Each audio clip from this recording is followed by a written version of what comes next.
देवी विठ्ठल बरवा तू हा माधव तू हा माधव बरवा तू हा सर्व सुखाचे आगर बापर तुआ देवीवर तुआ विठ्ठल बरवा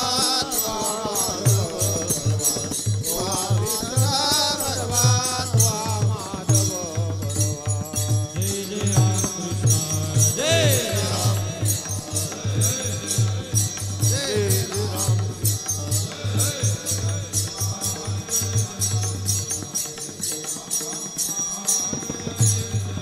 जय जय राम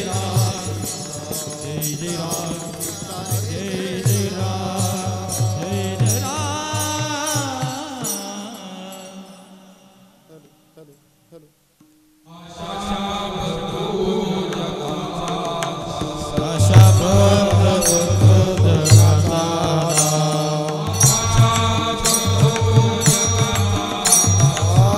पाशबद्ध तू जगाचा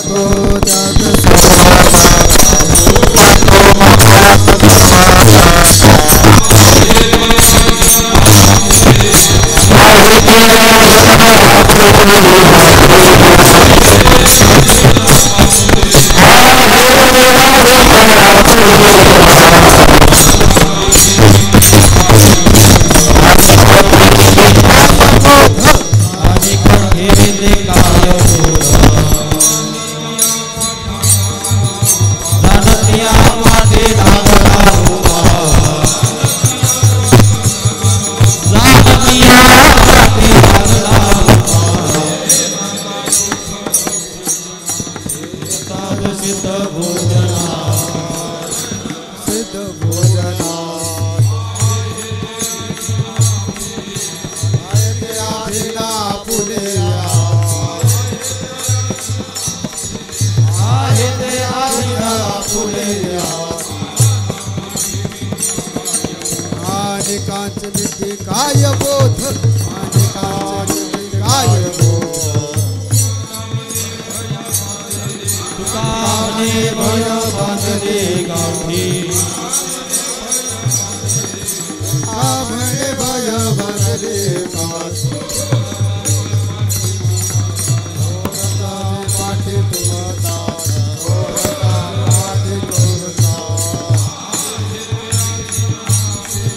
आहे ते आदिना पुणे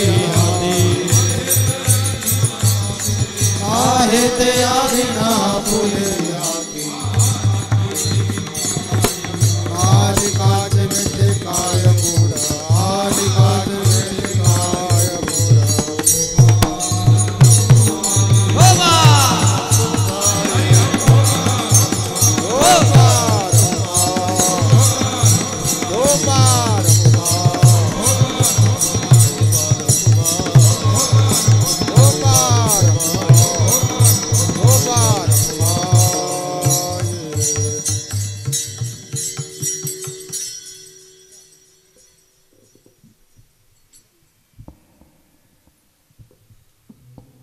हेलो हेलो चेक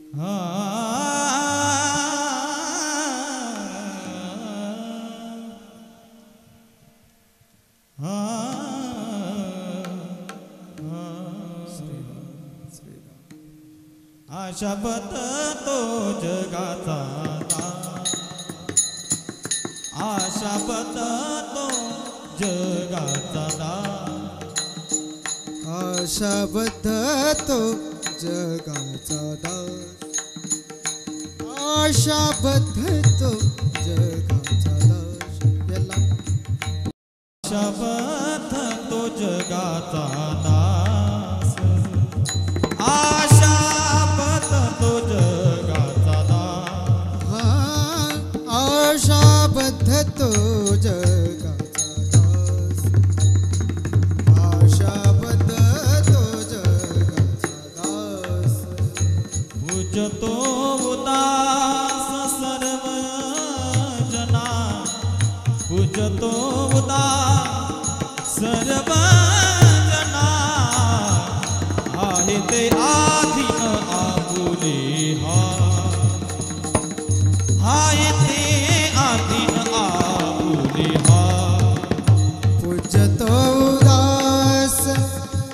सर्वजना पूजतो उदास सर्वजना आहे ते आदिन आपुले हात आहे ते आदिन आपुले हात आशा बंधतो जगाचा दार आशा बंधतो जगाचा दार हो आशाबद्ध तो जगाचा दास आशाबद्ध तो जगाचा दास पूजतो उदास सर्व जना पूजतो उदास सर्व जना पूजतो उदास पूजतो उदास सर्व जना पूजतो उदास पूजतो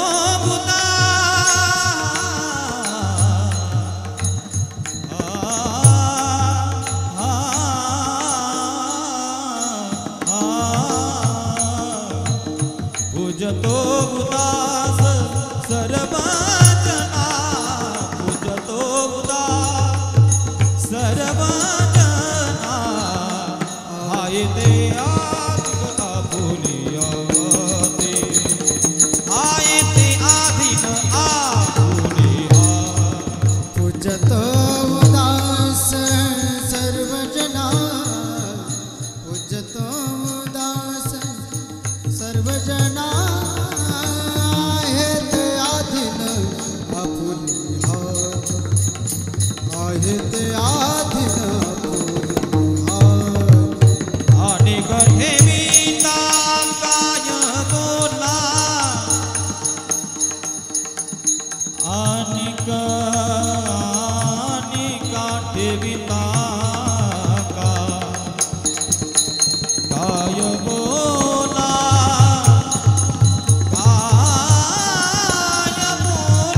आणि ठेविता आणि ठेविता आणि ठेविता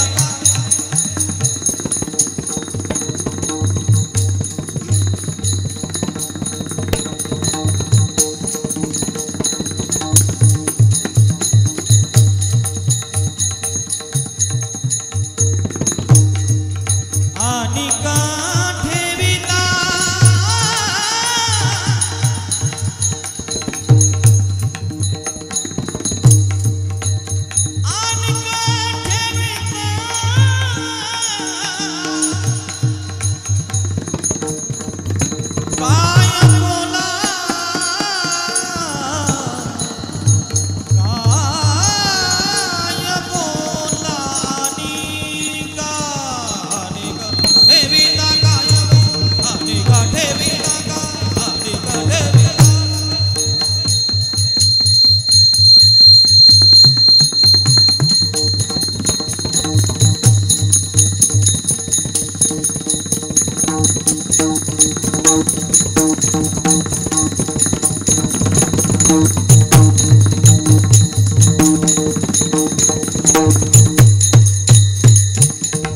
आणि ठेविता आणि ठेविता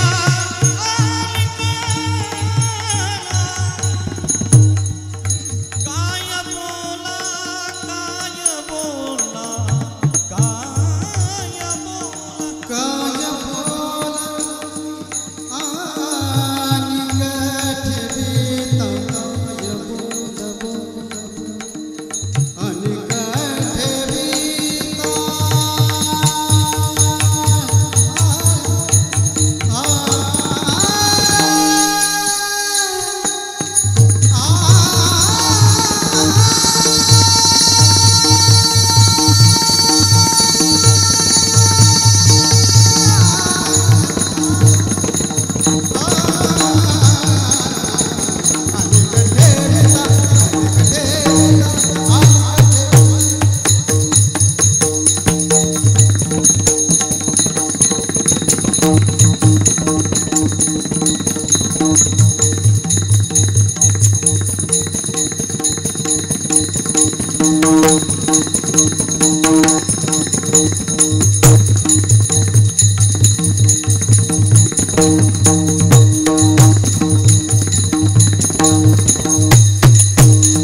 कृपा दाने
त्या दिवशी तुम्ही फार त्या ठिकाणी अयशस्वी झालेले असाल, म्हणून संतांचे आशीर्वाद पाठीशी असले पाहिजे.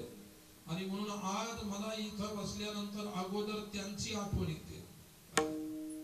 आणि मी महाराजांना सुद्धा सांगितलं होतं, मी येईल त्यावेळी काही कीर्तन करायला येणार नाही. तुमच्या प्रेमाच्या गोष्टी, तुमच्या आठवणीच्या गोष्टी समाजापुढे मांडण्याच्या साठी मी येत जाईल. काय आणि आजही या मंडळीनं ते प्रेम जागृत ठेवलं म्हणून मला आनंद वाटत आहे. विठ्ठला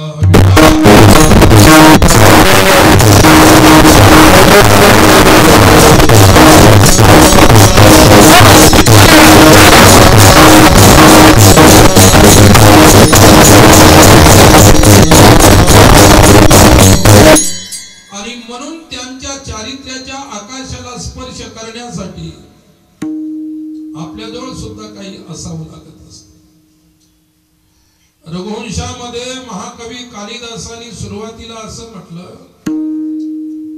क्व सूर्य प्रभो वंश वशाल्प विषया मती तितिर्षो दुष्कर मोहा कुळुपेन अस्मि सागरम. छोटीशी नौका आहे आणि छोटीशा नौकेनं विशाल सागर तोलून जाण्याच्या कल्पना आपण करतो, परंतु ती नौका पोचेल न पोचेल हे सांगता येत नाही. त्याप्रमाणे क्व सूर्य प्रभो वंशः क्वच अल्प विषयामती, कोठे तो विशाल सूर्याचा वंश. आणि कालिदास म्हणतात, माझी छोटीशी बुद्धी एवढ्या विशाल त्या रघुवंशाला वर्णन करण्यासाठी कशी पर्याप्त ठरेल. आणि मी म्हणजे उद्बाहु इव वामनः, छोटासा ठेंगणा माणूस असावा आणि झाडाच्या उंच फांदीला त्याने हात लावण्याचा प्रयत्न करावा, तसा माझा प्रयत्न आहे. तसे आमचे महाराज आदरणीय पूजनीय सुखदाजी महाराज वटवृक्षाप्रमाणे विशाल विशाल चरित्राने संपन्न, समग्र आयुष्य चंदनासारखं भिजून आणि चंदना सिरकून भिजून त्याचे टिळे तुमच्या आमच्या कपाळावरती ठेवले. त्यांनी स्वतःच कपाळ कधी रंगवलेलं नाही, लक्षात ठेवा. आणि स्वतःच कपाळ जे रंगवणारे असतात त्यांच्यावरती साधू सुद्धा विश्वास ठेवत नाही.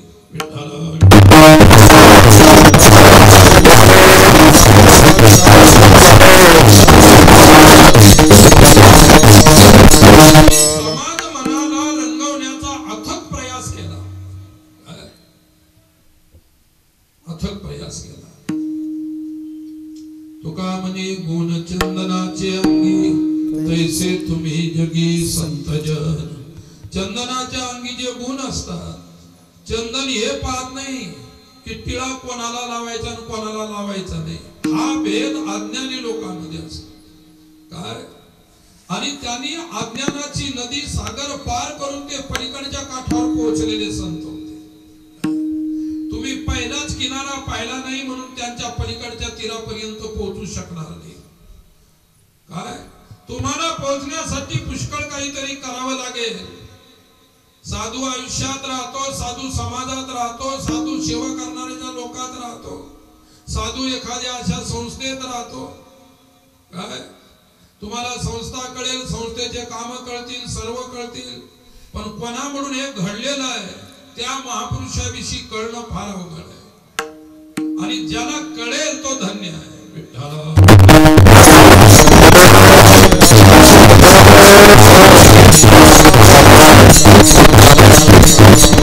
म्हणून ते आयुष्यभर चन्नासारखे दिदत राहिले.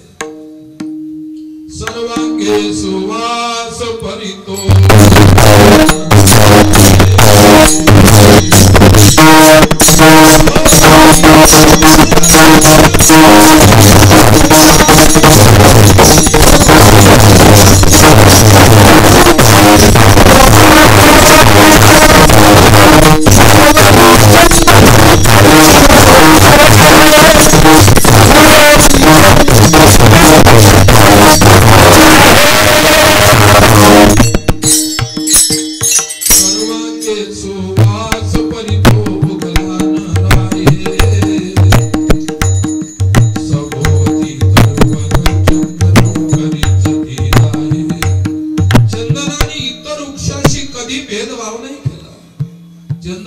शेजारी हिवराचं झाड उगलं त्यालाही त्यांनी चंदन बनवलं. बोरी उगल्या चंदन बनवलं. अनंत काटेरी वृक्षांना सुद्धा त्यांनी चंदन बनवलं. तुम्ही तुमच्या कार्यामध्ये जीवनामध्ये किती खतरनाक आहे हे साधू तुमच्या त्या खतरनाकपणाकडे पाहणार नाही. तुमचं भविष्य आणि जीवन कसं उज्ज्वल होईल, तुमच्या अविचाराची काटे तुमच्यावर कसे तुमच्यातून कसे खाली गळून पडतील एवढं कार्य ते करत असतात. म्हणून सर्व जगाला दरवळ देणारा, परिमळ देणारा हा अगाध चंदनाचा वृक्ष संत सुखदाजी महाराज जरी आपल्यामध्ये आज ते शरीराने दिसत नसतील, परंतु त्यांच्या विचाराचा सुगंध आजही तुमच्या आमच्यामध्ये ते ठेवून गेलेले आहेत. घेऊन जातात त्यांना साधू म्हणतात आणि घेऊन जातात ते संसारी असतात. काय? ते घेऊन जातात नाही तर देऊन जातात.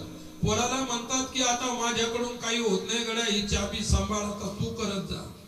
देऊन गेले. काय? देऊन घेणारे संसारी आहेत.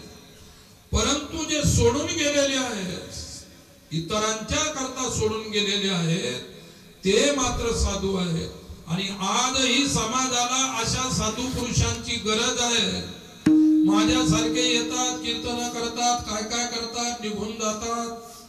आणि हा बाजार तर कधी न संपणार आहे. हा संसाराचा बाजार आहे.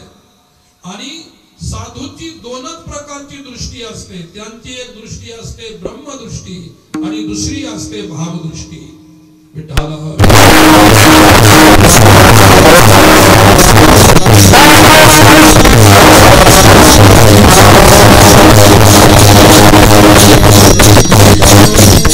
त्यांची दृष्टी ब्रह्मदृष्टी आहे. ब्रह्मैव विदं सर्वं, दिसतं हे सर्व ईश्वराचं आहे. अरे जी माणसाला माणसं नाही पाहत, जी माणसाला सुद्धा देव पाहतात. सर्वभूती पाहे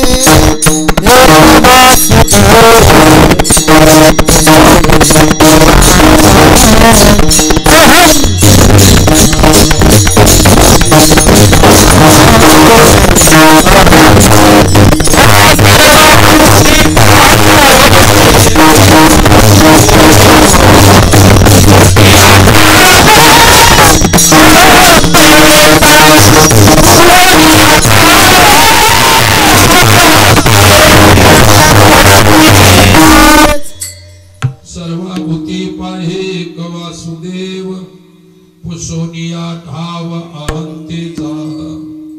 अहंकार पुसल्याशिवाय ब्रह्मदृष्टी येत नसते. आणि ती दृष्टी कोणाला आली ती आंधळ्यांना कळत नसते. लक्षात ठेवा, जगामध्ये तमाम आंधळे आहेत. कीर्तन ऐकणारे आंधळे, कीर्तन करणारे आंधळे, जगाला उपदेश करणारे आंधळे. जोपर्यंत त्यांचं स्वजीवन प्रकाशात येणार नाही तोपर्यंत तुमचं आंधळपण काढता येणार नाही. जे स्वतःच आंधळे आहेत तुम्हाला मार्ग शिकवायला चाललेले आहे. महाराजांचा परमार्थ हा सूक्ष्म अंतरंगाचा परमार्थ होता. त्यांनी आयुष्यात आमच्यासारखी कधी बकवास नाही केली कोण्या स्टेजवर बसून.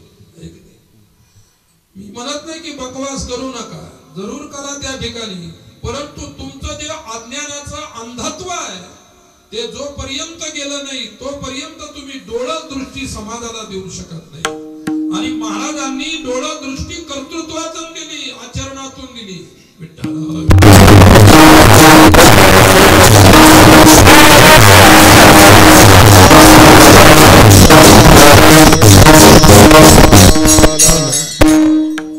आणि तुम्ही आम्ही ठोकलं की पळाले, ठोकलं की पळाले, ठोकलं की पळाले. इथं कीर्तन, तिथं कीर्तन, तिथं कीर्तन, नुसतं पळून जायचं. आणि जायचं कुठं त्याला सुद्धा पता नाही. शेवटचा टप्पा कुठे आहे, शेवट कोणत्या टप्प्यावर जाऊन पोहोचायचं, कोणत्या धामाला जाऊन पोहोचायचं, कोणत्या कुंभमेळ्यात जायचं हे त्यालाही माहित नाही. नुसतं पळायला लागलेलं आहे. जो स्वतः जितका पळायला लागलेला तुम्हाला स्थिर कसा करू शकेल. आणि तुम्ही स्थिर झाल्याशिवाय तुम्हाला शांती मिळणं शक्य नाही. मग पळणाऱ्याला जर अशांती आहे तर बसणाऱ्याला शांती कुठून मिळणार आहे.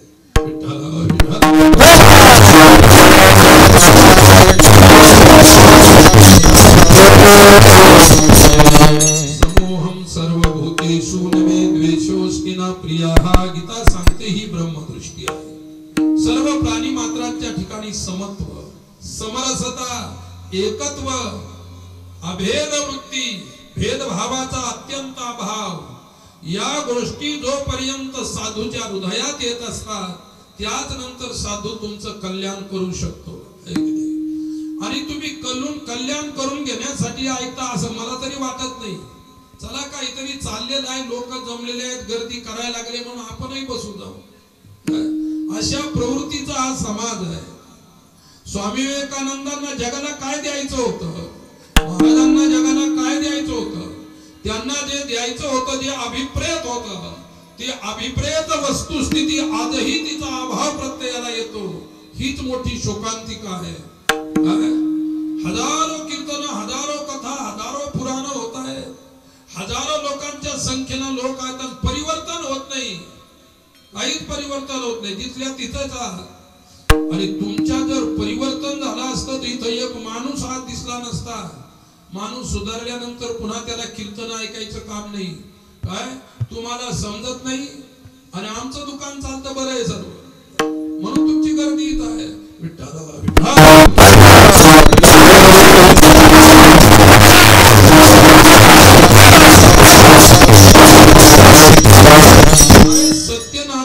सत्यनारायण वाचणाऱ्याला माहित आहे की ज्याच्या घरी सत्यनारायण वाचतो त्याला काहीच कळत नाही. मी काही म्हटलं तरी चालतं, संस्कृत मधून शिव्या दिल्या तरी चालतं. तो काय बोलतो आपल्याला कळत नाही, तो काय सांगतो आपल्याला माहित नाही. सत्यनारायणासारखी गोष्ट आहे तुमची आमची, त्याच्या पलीकडे काहीच नाही. म्हणून असा प्रगल्भ समाज निर्माण झाला पाहिजे, बुद्धिमान समाज निर्माण झाला पाहिजे, आचारसंहितेनं समाज निर्माण झाला पाहिजे.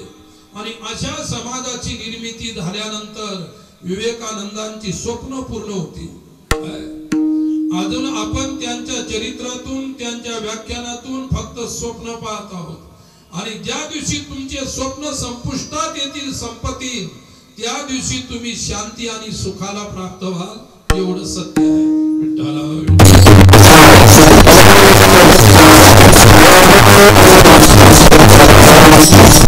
ज्ञानी पुरुषाची ब्रह्मदृष्टी आहे. आमच्या माऊलींच्या भाषेमध्ये हे समस्त ही श्री वासुदेव ऐसा प्रतिती रसाचा ओतला ठावो मनोनी भक्ता माझी रावो ज्ञानी आजो. याची ब्रह्मदृष्टी आहे. हे माऊलीचे शब्द आहेत. हे समस्त श्री वासुदेव दिसत ते सर्व वासुदेव आहे. मी वासुदेव आहे जग वासुदेव आहे. मी तो वासुदेव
स्वतः मी वासुदेव आहे ही जाणीव त्यांना झालेली आहे आणि सर्व जगही वासुदेव स्वरूप आहे.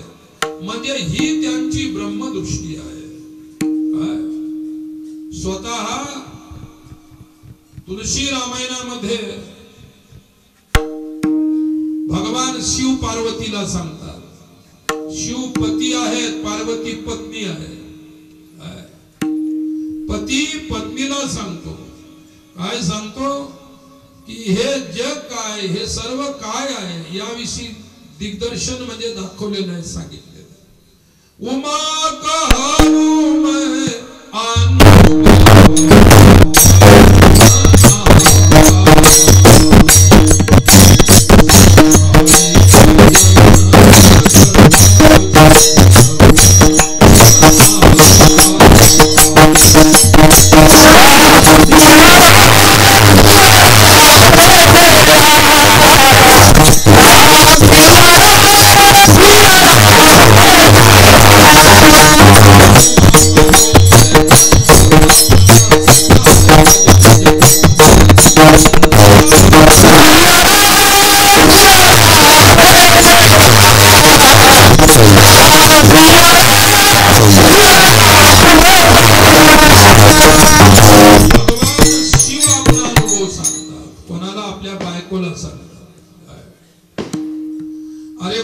सत्यनारायण वाचतो ते स्वतःच्या घरात कधीच वाचत नाही, नेहमी दुसऱ्याच्या घरी. एखाद्या दिवशी बायको म्हणते की आपल्या घरात कधी सत्यनारायण होणार.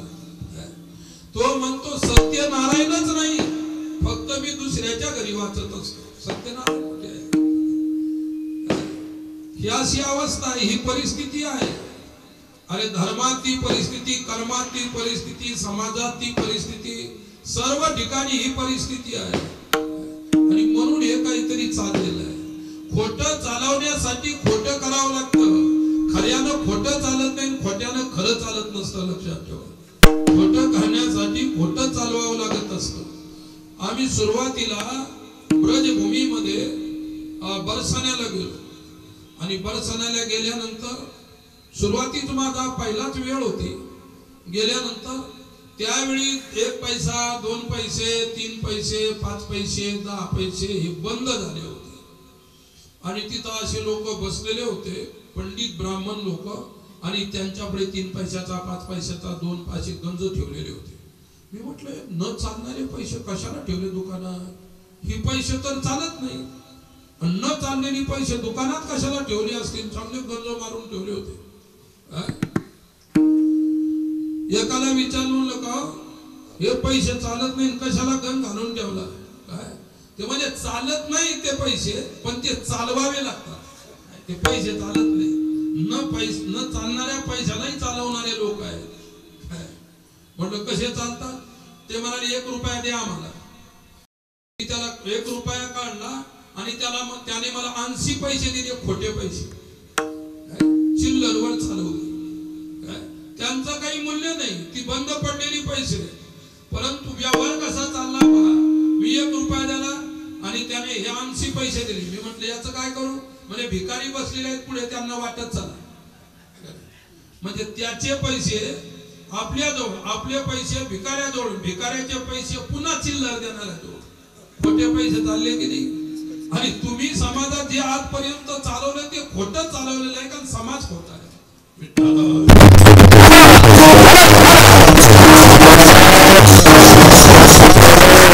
आणि खरा समाज घडवण्याचं स्वप्न विवेकानंदांनी पाहिलं. त्यांना खरा समाज घडवायचा होता, म्हणून त्यांनी म्हटलं अमृतस्य पुत्रा, तुम्हाला अमरतेचे अमृताचे पुत्र मला बनवायचं आहे. काय पण 3 पैसे 2 पैसे 1 पैसा खोटा चालणार, ते बनणार आहे का कधी? तो व्यवहार आतापर्यंत चालूच आहे. नव्या पिढीला माहितही नाही की 1 पैसा होता, 2 पैसे होते, 5 पैसे होते, माहितही नाही. अशा प्रकारच्या गोष्टी आहेत. मी सांगत होतो 2 दृष्टी आहेत, एक ब्रह्मदृष्टी आहे, दुसरी भावदृष्टी आहे. ब्रह्मदृष्टीनं पाहत असताना हे सर्व सांगितलं, आणि भावदृष्टी किती उत्तम आहे. भावदृष्टी ही सामान्य व्यक्तीच्या सुद्धा अंतःकरणामध्ये जन्माला येऊ शकते, पण ब्रह्मदृष्टी ज्ञान झाल्यानंतर येऊ शकते, त्याच्या अगोदर नाही. आणि ज्ञान होणं काही सोपी गोष्ट नाही.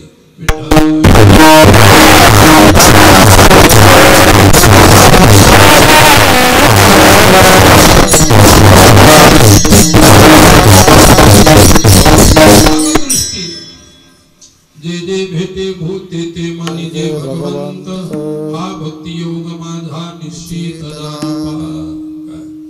जे जे दिसेल त्याला परमेश्वराचं स्वरूप जाणायचं. ब्रह्म स्वरूपाला जाणल्यापेक्षा परमेश्वराच्या स्वरूपाला जाणणं सोपं आहे. काय मंदिरात काहीच नाही, मूर्ती सुद्धा बसवली नाही. एखाद्यानं सांगितलं जा दर्शन करून या, त्याच्यात देव आहे. गेला तो रिकाम्या मंदिरात फिरून आला, म्हणजे देवच नाही तिथे, आणि आम्हाला कशाला रिकामं तिथे पाठवलं. पण एखादी मूर्ती बसवलेली आहे त्या देवळामध्ये, म्हटलं जा त्या देवाचं दर्शन घेऊन या. तो जातो, मस्तक ठेवतो आणि येतो, म्हणतो बरं वाटलं. जिथे होत तिथं बरं वाटतं, आणि जिथे असून दिसत नाही तिथं माणसाला बरं वाटत नाही. जे दिसतं ते नसतं तरी सुद्धा बरं वाटायला लागलं. जिथे अस्तित्व आहे परंतु मूर्ती आकार प्रकार नाही, तिथं माणसाला विश्वास नाही. मग माणसं जिथं विश्वास ठेवायला पाहिजे तिथं विश्वास समाप्त झालेला आहे, हरवून गेलेला आहे. आणि जिथे नको आहे तिथे विश्वास ठेवणारी माणसं आपण आहोत. लक्षात ठेवा, माणसं आपण आहोत. विठ्ठला विठ्ठला.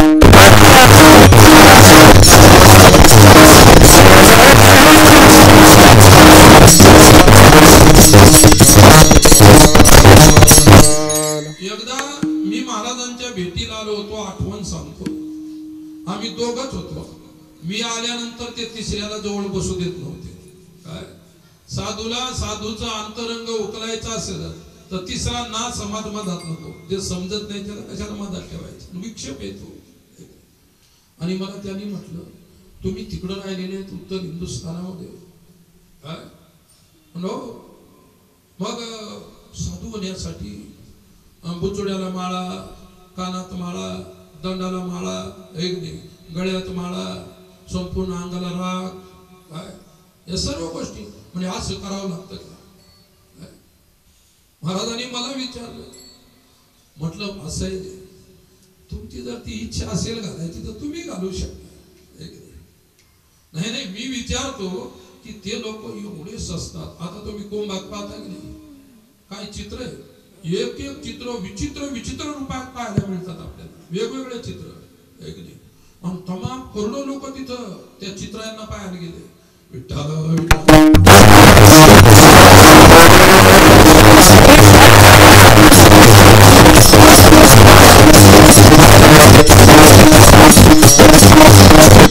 लोकांनी विचारलं तुम्ही गेले नाही का?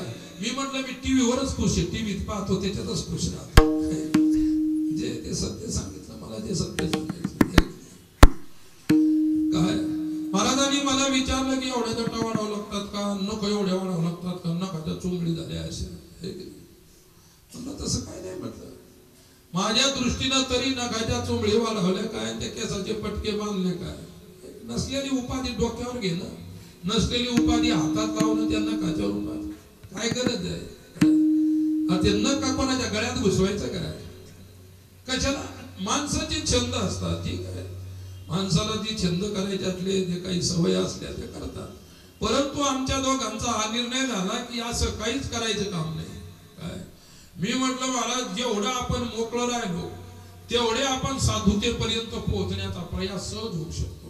आणि उपाधी घेऊन जर पोहोचण्याचा प्रयत्न करू लागलो तर आपल्याला उपाधी कोठे बांधून टाकेल हे सांगता येणार नाही. काय बोले हे बरोबर आहे. आणि त्यांनी सांगितलं की मलाही असं वाटतं की उपाधी मुक्त जीवन जगावं. कर्तव्याने माणूस बांधला जात नसतो, लक्षात ठेवा. कर्तव्यातून तो धर्म आपल्या हाती येतो, तो धर्म कधी आपल्याला बांधू शकत नाही. कारण ज्या धर्माच्या प्रती, ज्या कर्तव्याच्या प्रती, त्याच्या फलाच्या प्रती ज्याच्या अंतकरणाला लोभच शिवला नाही, काय अरे ज्याच्या हृदयाला लोभ शिवला नाही तो साधू आहे.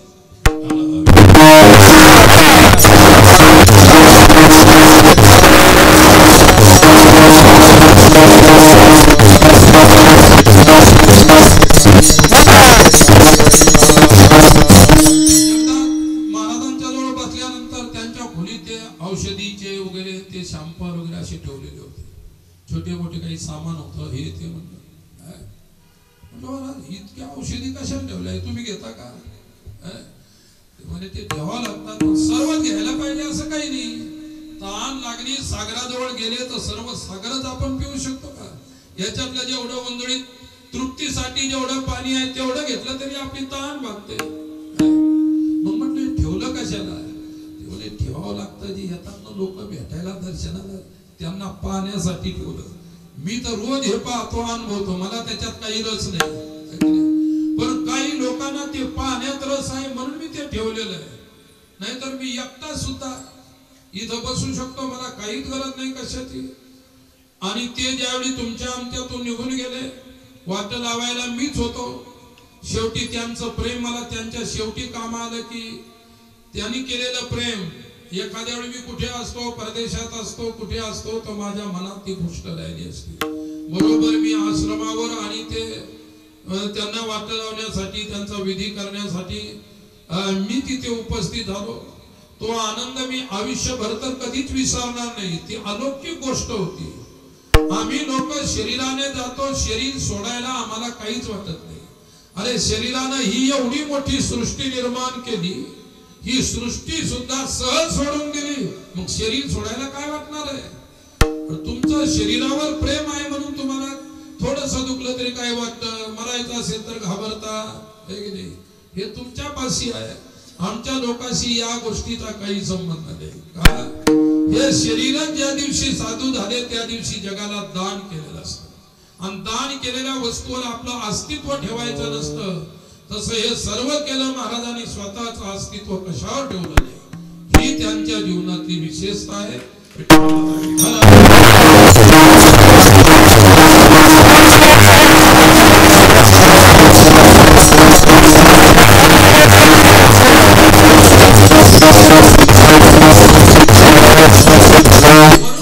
भावदृष्टी महत्वाची असते. समाजामध्ये वावरत असताना भावदृष्टीला जवळ ठेवावं. आणि भावदृष्टी गोस्वामींच्या भाषेमध्ये सियाराम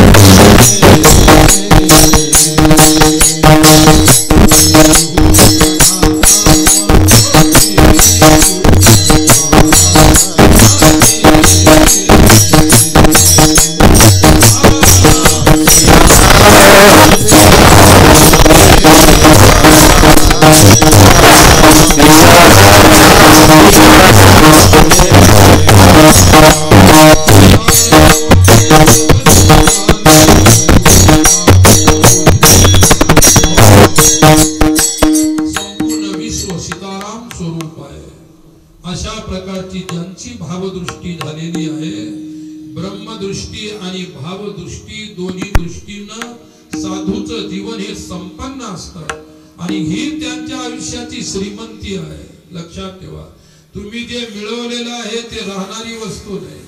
तुम्ही जे मिळवलेलं आहे ते इथेच सोडून जाणार तुम्ही. आणि आम्ही लोकांनी जे मिळवलेलं आहे ते आम्ही आमच्या सोबत घेऊन जाणार. आणि आमची ज्या दिवशी पुन्हा इच्छा होईल ते तुम्हाला द्यायची, त्या दिवशी पुन्हा स्वइच्छेने येणार. म्हणून जो स्वइच्छेने जातो आणि स्वइच्छेने येतो त्याला संत म्हणतात. विठ्ठला आशाबद्ध तो जगाचा दास, पूज्यतो उदास सर्व जना. ही तुकोबारायांची भाषा आहे. तुकोबारायांनी साधूला दिलेली भाषा आहे. स्वामी विवेकानंद जरी असतील त्यांनी सुद्धा पूर्व संतांची भाषा घेतली. त्यांचे गुरु होते ते अधिकारी पुरुष होते. सदा ब्रह्मानंदामध्ये लीन असणारं व्यक्तिमत्व रामकृष्ण परमहंसांचं होतं. आणि त्यांचीच कृपा, त्यांचंच वात्सल्य, त्यांचंच प्रेम आणि त्यांची भाषा स्वामी विवेकानंदांनी मिळाली. परमहंसांनी आपली भाषा कधी प्रगट नाही केली. त्यांची जी अप्रगट भाषा होती ती स्वामी विवेकानंदांनी प्रगट केली. रामकृष्णांना जे जगाशी बोलायचं होतं ते स्वामी विवेकानंद बोलले. राम परमहंस बोलायचे ते सूत्रबद्ध बोलायचे. 4-10 माणसं बसले त्याच्यामध्ये ते थोडस बोलायचे, मोलाचं बोलायचे. साधू बोलतो ते मोलाचं बोलतो आणि जो साधू नाही तो बोलतो तो मोलाचं नाही बोलत. एक नाही, नसलेल्या गोष्टी उपनत राहतो. आणि साधूला भूत उपाण्यात आनंद नाही. लक्षात ठेवा, पूर्वी काय असायचे, खळे असायचे. जुन्या माणसाला माहित आहे. मग ती मळण धरायची. मळण धरायचं, कंसावर धरली मळण तर कंसाच्या वरच्या पिशा काढून बाजूला टाकायचं. खाली राहिलेलं ते मदन राहायचं. त्याचं नाव काय होतं? मदन. खाली जे भुसा सहित राहायचं आणि मग भुसा सहित असलेलं मदन टोपल्यात घ्यायचं, त्या टिव्यावरती उभा राहायचं, ते उपनायचं. भूस बाजूला पडायचं वाऱ्यानं, दाणे खाली पडायचे. आम्ही लोक मदन उपणणारे आहोत. काय आम्ही दाणे घेणारे भूस फेकणारे आहोत. आता काही लोक भुसाच उपणायला लागले, दाणे कुठून मिळतील त्यांना? तुम्हालाही मिळत नाही, त्यांनाही मिळत नाही. पण मात्र त्या ठिकाणी मार्केटिंग चालू आहे चांगल्या प्रकारे.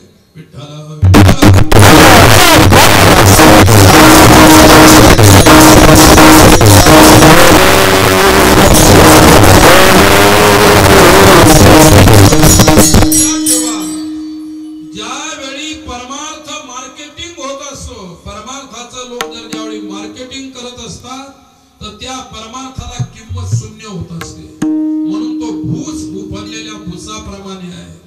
आणि तुम्ही सर्व भुसावरती प्रसन्न असणारा लोक समाज आहे. भुस त्यांना जास्त आवडतं. म्हणून मला सांगायचं, तुकोबारायांची भाषा आहे. आणि हे लोक स्पष्टवादी आहेत, खरं बोलणारे आहेत. जो लोभी असतो तो खरं कधीच बोलत नाही. कारण त्याला तुम्हाला लुटायचं असतं म्हणून तो खरं बोलू शकत नाही. आणि साधूंना काही कोणाला लुटायचं नसतं म्हणून ते सत्य बोलतात. सत्य बोले मुखे दुखवी आणि कांच्या दुःखे. सत्य बोलणं हा साधूचा धर्म आहे. सत्य बोलतो तेवढा त्याला साधू फक्त म्हटलं. आणि जो असत्य खोटं बोलत राहतो, काय खोटं बोलतो पण खोटं सत्य दाखवण्याचा प्रयत्न करत राहतो, तो असाधू आहे. आणि म्हणून तुकोबाराय असाधू नाही, ते संत आहे. जगाच्या हिताची, कल्याणाची, प्रत्येकाच्या उद्धाराची चळमळ त्यांचं अंतःकरण घेऊन आलेला आहे. आणि म्हणून त्यांनी म्हटलं, आशाबद्ध तो जगाचा दास, पूज्यतो उदास सर्व जना. 2 महत्वाच्या गोष्टी सांगितल्या. जो आशेनं बांधलेला आहे तो जगाचा दास आहे. ज्याच्यामध्ये आशा शिल्लक राहिलेल्या आहे, घ्यायच्या आशा, द्यायच्या आशा, सर्व गोष्टीच्या आशा, ज्याच्या शिल्लक राहिलेला आहे तो तुमच्या समाजाचा, लोकांचा दास आहे. साधूला लोकांचा दास नाही व्हायचं, ईश्वराचा दास व्हायचा आहे. काय तुमचा दास होण्यामध्ये काही अर्थ नाही. आणि कोणालाही कोणाचा दास व्हावं वाटत नाही. लहानपण कोणालाच घ्यावं वाटत नाही. प्रत्येकाला वाटतं मी स्वामी झालो पाहिजे. विठ्ठल विठ्ठल. असं एक मोठं साधूंचं फंक्शन होतं, मलाही आमंत्रण होतं आणि मलाही आमंत्रण होतं. मी गेलो आणि असे प्रत्येकाला आसनं टाकलेले होते. काय प्रत्येकाला आसनं टाकलेले होते क्रमशः. आणि शेवटच्या नंबरला जवळजवळ मी होतो, म्हणजे असे 10-5 जणच होते क्रमशः, एक एक हनुमान शेवटी होतो. आणि मी माझ्या जीवनामध्ये अजून आसन घेऊन फिरलो नाही कधी. काय आपल्याला स्थानच नाही तर आपण आसन कशाला घेऊन फिरायचं, रिकामं. त्याला एक माणूस घ्यावा आणि तो घेऊन फिरवा, आहे की नाही. कोणाजवळ काठी, त्याला टोपी, त्याला कपडे, तो पुढं, ते आसन माग, तो साधू त्याच्या मधा. त्या भानगडी कशाला करायच्या? भानगडी सोडायसाठी तर आम्ही सर्व केलेलं आहे. आणि पुन्हा याच्यात आलो, पुन्हा भानगडी, पुढं चोपदार, माग चोपदार, मधात आसन घालून चालणारा आणि त्याच्यामध्ये आमच्या सारखा चालणारा. काय ही उपाधी आहे, ही दुःखाकडे लोटणाऱ्या गोष्टी आहे, ह्याच बांधणाऱ्या गोष्टी आहे. आम्ही काय केलंय, आम्ही मोकळे होऊन गेलो. आता आम्हाला बांधून घ्यायची इच्छा नाही. काय आणि तू मला बांधून ठेवलेलं आहे, आम्ही नाही. बरं संपल्या बरोबर पळायला लागतात, जसं काय घाबरलेले आहे. कोण बांधलंय तुम्हाला इथं? पण तिकड ज्यानं बांधलं ते ओढायला लागतं, बिना धाव्याचं ओढायला लागतं. किती खतरनाक काम आहे. आम्हाला असं वाटतं की आम्ही कीर्तन केलं तरी एखादं तरी थांबलं पाहिजे, त्याला त्याग झाला पाहिजे आणि त्यांच्या आमच्या सोबत आलं पाहिजे एखाद्या. पण अजून काही सापडलं नाही त्याला, फक्त तुम्ही सापडू नका. आणि आम्ही घेऊन जाण्यामध्ये समर्थ आहोत, असं नाही. फक्त तुम्ही बंधन तोडा, आम्ही घेऊन जाण्यामध्ये समर्थ आहोत. आणि काय झालं, तुकोराय म्हणतात दास जो आहे, दास म्हणजे काय, संस्कृत शब्द आहे दास. दास म्हणजे दा अधिक आज असं मिळून दास बनतो, संधी झाली. दा धन आस दास, एक नाही. दास कशाला म्हणतात? ज्यांनी आपली आसत परमेश्वराला समर्पण केलेली आहे तो दास आहे. गोपिकांच्या जीवनामध्ये काहीच आशा नव्हती उरली, त्यांनी सर्वस्व दान करून टाकलं होतं, म्हणून त्या दास होत्या. भज सखे भवा किंकरी स्मरो. किंकरी म्हणजे दासी. शरदु दास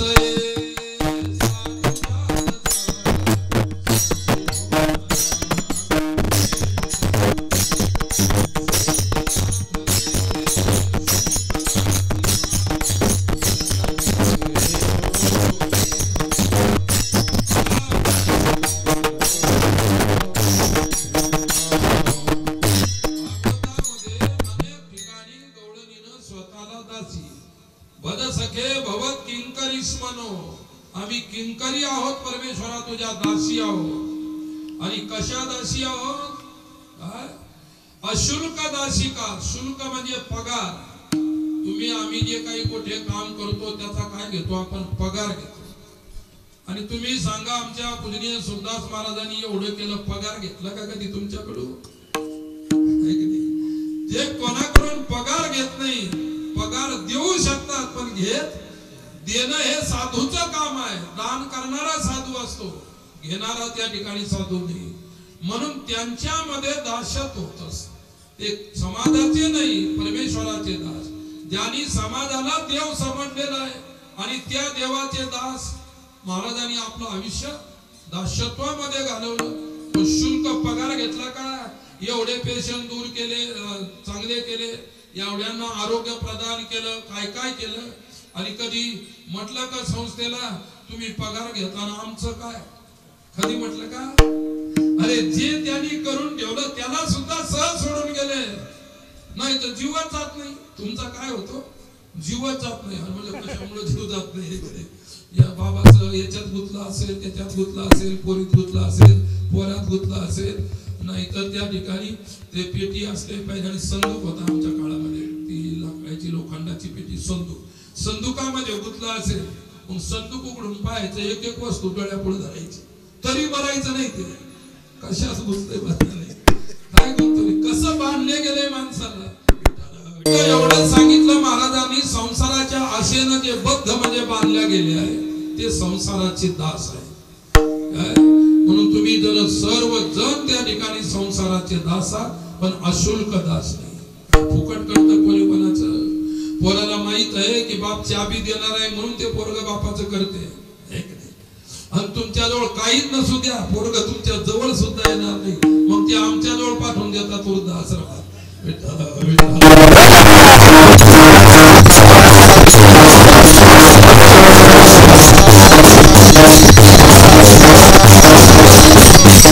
महाराजांनी मत आशेनं बांधलेला आहे तो दास आहे. दास्य करी दासाचे. दासाचं ही दास्य करण्याचं सामर्थ्य साधू मध्ये असतं. विठ्ठलाने पांडुरंगाला काय मागितलं? मला दास कर हे मागितलं. पण कोणाचा दास? तुझी ये दासी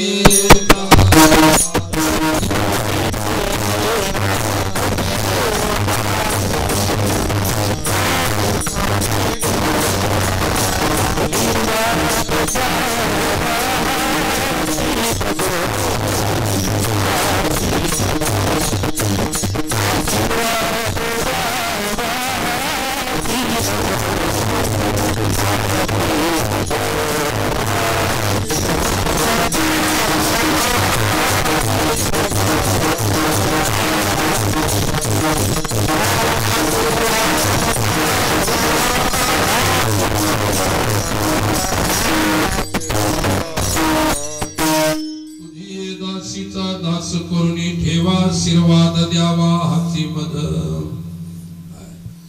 तुकोबाराय म्हणता देवा दास नाही बनू शकला तर दासाचा दास बन.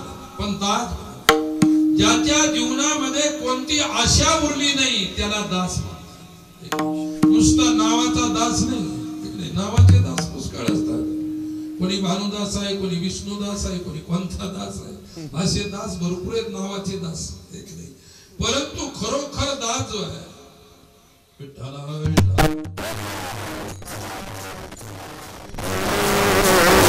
महाराजांनी एका ठिकाणी खूप सुंदर म्हटलं.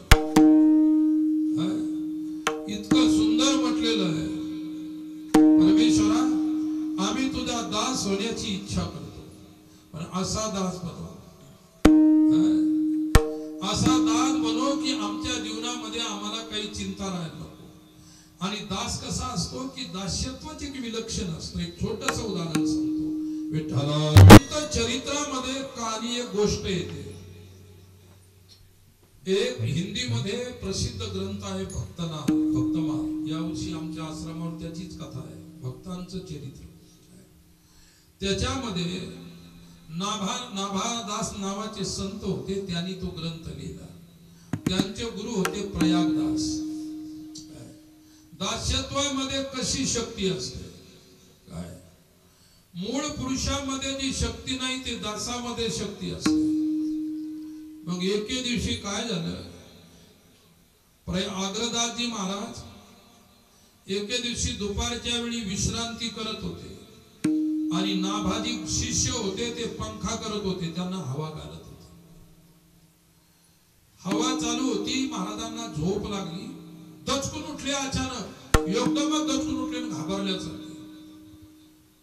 शिष्य नाभाने विचारलं, गुरु महाराज क्या बात है, आप एकदम ऐसे उठे कि कुछ आपको जैसा कोई एहसास हुआ है, कुछ दुख हुआ है, कैसे ये बात है? अरे बोले बेटा कोई बात नहीं, बात ऐसी है. ते बोले वो ये जो नदी है गंगा नदी से मेरे भक्त नाव से इधर आ रहे मेरे दर्शन के लिए, लेकिन बीच में क्या हो गया, बवाल छूटा, आंधी तूफान हो गई और आंधी तूफान से नाव डगमगा गई है. अब ऐसा लग रहा है कि नाव डूबने वाली है, इसलिए मुझे चिंता हो गई, इसलिए मैं धस के उठा. नाभाजी ने कहा, गुरु महाराज चिंता मत करिए, नाव तो किनारे लग गई. नाव किनारे लग गई. बोले कैसी बात करता है, इतने बड़े आंधी तूफान में जब नाव पकड़ी, ये नाव हो गई तो कैसी किनारे लग गई? बोले ये पंखा है ना, मैंने ऐसे नाव की तरफ से ऐसा ऐसा पंखा किया, वो पंखे के हवा से ही किनारे लग गई.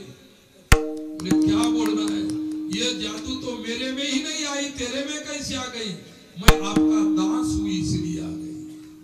काय साधूचा दास झालं पाहिजे.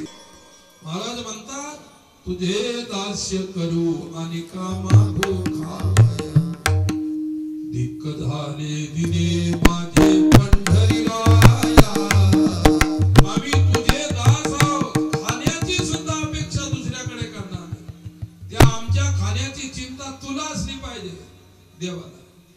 मी तुझा दास झालो म्हणून तुला चिंता आहे आमची.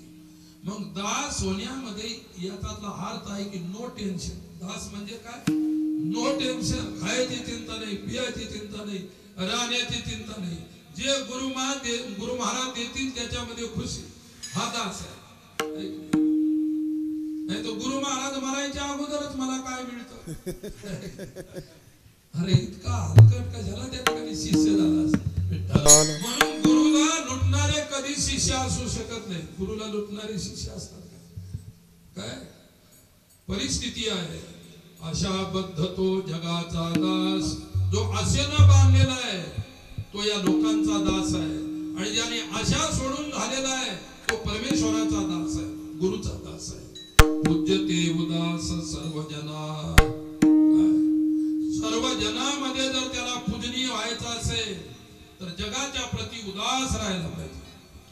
एक दिवस मी महाराजांच्या जवळ बसलो होतो. आमच्या गोष्टी चालू होत्या. आता जायच्या अगोदरचीच 1 वर्षाची अगोदर त्याच वर्षीची गोष्ट. म्हणजे महाराज हे सर्व केलं आपण, सर्व झालं, याच्यात आपलं काय आहे बरं? कोण म्हणतं आपले? आमचा प्रेमाचा असा संबंध होता. आम्ही एकमेकाशी खूप बोलायचो. काय नाही असं बोलायचो की तुम्हाला विश्वास बसणार नाही. आणि त्यांनी पता नाही विषय काढला. काय आपलं म्हणाले? लोकांना वाटतं की महाराजांचं आहे, लोकांना वाटतं की महाराजांच्या जवळ काही आहे. अरे आमच्या जवळ जे आहे ते तुमचंच आहे, पण तुम्ही वाटू कशाला देता? इतके हलकट बुद्धी विचार कशाला ठेवता? आमच्या जवळ जे दिसत आहे, आमच्या जवळ जे आहे ते तुमचंच आहे ना. काय आम्ही मेल्यावर तुम्हाला देणारच नाही, जिवंत असताना दिलेलं आहे. पण तुम्हाला समजायला त्या ठिकाणी वेळ लागणार आहे. तुम्हाला घाई झालेली आहे आणि आम्हा लोकांना घाई पसंत नाही. आम्ही शांत लोक आहोत. आम्हाला घाई करून पुढे जायचंय. तुम्हाला जायचंय म्हणून तुम्हाला घाई आहे. आम्हाला काहीच घाई नाही. आम्हाला कुठेही जायचं नाही. आम्ही जिथे आहोत तिथेच आहोत. आश्रमामध्ये 2-3 जण म्हणा आम्हाला कुंभार जायचं, आम्हाला रेल्वे सांगा. काय म्हटलं मला रेल्वेच माहित नाही. मी काय सांगतो तुम्हाला जाय, तुम्ही करा त्याचं टेन्शन, चिंता तुम्ही करा. मला कशाला मित्रांनी रेल्वे कुठून आहे काय जायचं तुम्हाला, तुमचं तुम्ही बघा. रिकाम्या गोष्टी आम्हाला कशाला विचारता? आणि आमच्या लायक गोष्टी असेल ते आम्हाला विचारा. एक नाही तुम्ही जर म्हटले की आम्हाला कुंभाला नाही जायचं तर आम्हाला बरं वाटेल. म्हटलं आम्हाला काय असं वाटत नाही की लोक गेले पाहिजेत कुठं. आम्हाला असं वाटत नाही की लोक कायमचे गेले पाहिजे, असं वाटत नाही. आम्हाला वाटतं की समाज धरून ठेवायचा आपल्याला, समाजाला हे करायचं आहे, समाजाचं आयुष्य वाढवायचं आहे, समाजाचे विचार वाढवायचे आहेत, समाजाची शक्ती, बल, तेज, ओढ सर्वस्व वाढण्यासाठी आमचा जन्म आहे साधू संतांचा. बाकी कशासाठी आहे? आणि तुम्हाला जर पळायची इच्छा असेल, नदीत डुबायची इच्छा असेल, मरायची असेल तो तुमचा प्रश्न आहे. उत्तर हिंदुस्थानामध्ये असताना मी आता आमचे शास्त्रीजींना सांगितले, एवढे शास्त्रीजी महाराजांना, की तुटे शास्त्रीजींना सांगितलं 12 कुंभ मी केले. टेलर किती कुंभ पाहिले आपण? 12 कुंभ केले. पण एकाही कुंभामध्ये कोणत्याही भंडाऱ्यामध्ये घास सुद्धा नाही मी घेतला. काय कोणत्याही कुंभामध्ये मी कोणत्याही त्या टँटवर जाऊन तिथं काय जे पाहिजे ते खायला, लक्षात ठेवा. पण आपण एक घासही घेतला नाही. आपला धर्म होता भिक्षा मागायची. मी भिक्षा कुठे मागायचो? तुमच्या सारखे ग्रस्त लोक काही तिथं आलेले असायचे, ते स्वयंपाक करायचे आपल्या चुलीवर याच्यावर. मग त्यांच्याकडे जाऊन भिक्षा मागायची. काय आणि त्यांच्या जवळचं ते इतकं सुंदर छान अन्न, पोटाला पचेल असं अन्न. इकडं पुऱ्या, इकडं जिलेबी, इकडं गुलाबजामुन, इकडे लाडू. एक नाही अरे ते कुंभ मध्ये निव्वळ बिमारीला निमंत्रण देणे. खाऊ खाऊन बम होऊन येतात. इकडून पैसे मिळतात, फुकट नाही खायचं, लगेच दक्षिणा मिळते. आपण 12 कुंभ केले पण एक पैसा कोणाची दक्षिणा घेतली नाही आणि एक घास तुकडा कोणाचा खाल्ला नाही. आपलं आमची काही मनाई नाही, तुम्हाला जी मौज मस्ती करायची तुम्ही करा, पण आमच्या मस्तीमध्ये मात्र आडवे येऊ नका. पूजनीय कोण आहे? पूज्य तो उदास. या संपूर्ण संसाराच्या प्रति ज्यांची उदासीन दृष्टी आहे. उदासीन म्हणजे अभेदाची दृष्टी नाही, कोणती निंदनीय दृष्टी नाही, काय उदास. हे सर्व असूनही त्याच्यामध्ये आशा न ठेवणे ही दास्यत्व आहे. आणि दास झाल्यानंतर त्याला उदास वृत्ती येते. अगोदर दास व्हा, नंतर तुम्ही उदास वृत्ती येईल. आणि उदास वृत्ती आल्यानंतर जे मिळेल त्याच्या समाधान, जे मिळेल त्याच्या समाधान. बलवान होण्यासाठी काही गुलाबजामुन खावं लागत नाही असं नाही. काय बलवान समाधान असेल तर बलवान. विठ्ठला सर्पा पिबंती पवनम न च दुर्बलास्ते शुष्कैतु नैर्वन गजा बलिनो भवन्ति. वाळलेलं गवत खातो, पण हत्ती एवढी ताकद आहे तुमच्यामध्ये. काय खातो? वाळलेलं गवत खातो, तरी बलशाली आहे. सर्व सर्प जो आहे, पवन म्हणजे हवा पिऊन राहतो, तरी सुद्धा बलशाली आहे. आणि तुमचे गुलाबजामुन हे काय ताकद आणतात असं नाही. समाधान सर्व आहे. समाधान तुमच्या आयुष्यातली शक्ती आहे. आणि म्हणून सर्व ठिकाणी समान वृत्तीने जे नांदत असतात ते उदास. एक पुराणातली गोष्ट सांगतो, पण आधुनिकतेमध्ये मोडते म्हणून सांगतो.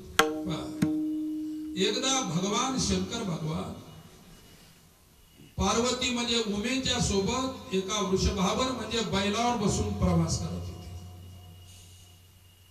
आणि उदास असणारा महात्मा सनत कुमार ते समोरून येतो. यांचा नंदी इकडून चालला होता, ते दोघ जण नंदीवर बसलेले होते. तो महात्मा सनत कुमार तिकडून येत होता. आणि येत असताना सनत कुमाराची अवस्था उदास. तुकाराम महाराजांच्या अवस्था काय?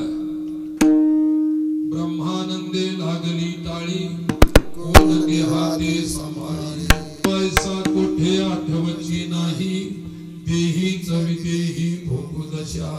हा उदास. आणि ते सनत कुमार तिकडून येत असताना ते एक महत्वाची गोष्ट विसरले. दर्शनच घ्यायचं विसरले. कोणाचं? ते शंकर पार्वतीचं.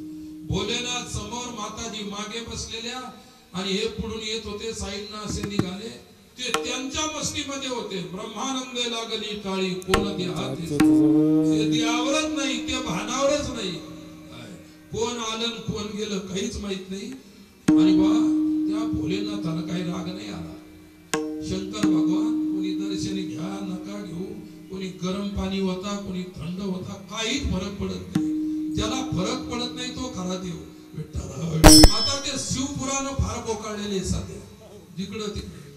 एका गावात मुक्कामी होतो मी. सकाळी सकाळी 4 वाजता मी फिरत असतो दररोज. किती जरी बिझी असेल, सकाळी 4 ते 5:30 किंवा 1 घंटा दररोज फिरतो. 20 घंटे 20 मिनिट व्यायाम करतो, अर्धा ते 1 दररोज. आणि मला रात्रंदिवस फिरावं लागतं.